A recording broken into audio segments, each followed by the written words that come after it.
Bisogna trovare una soluzione perché ci sono in ballo migliaia di posti di lavoro in Italia e soprattutto in Veneto, perché le sanzioni contro la Russia stanno creando disastri a tutto il nostro sistema industriale e imprenditoriale. E poi si gioca la guerra, c'è qualcuno che vuole tornare alla guerra fredda, al muro di Berlino, e il nemico, come la cronaca insegna, è il terrorismo islamico, non è la Russia. A Padova, in occasione del convegno Russia-Crimea, per parlare di business. In una città blindata per il suo arrivo, il segretario della Lega Nord, Matteo Salvini, dà ufficialmente il via alla sua campagna elettorale. Noi come Lega abbiamo fatto approvare, dove governiamo in Lombardia e in Veneto, dei documenti ufficiali per chiedere il ritiro delle sanzioni contro la Russia.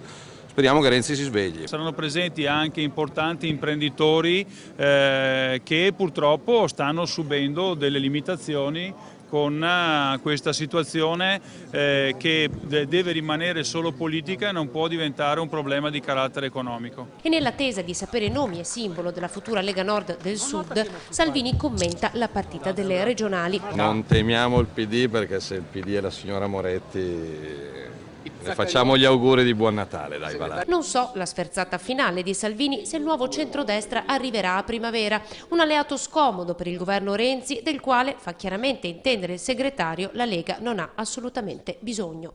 Il governatore è e sarà Luca Zaia, non per quello che farà ma per quello che ha fatto. Poi la squadra la deciderà lui, la decideremo insieme. Mi interessano poco le alleanze alla vecchia maniera, mi interessa guardare avanti.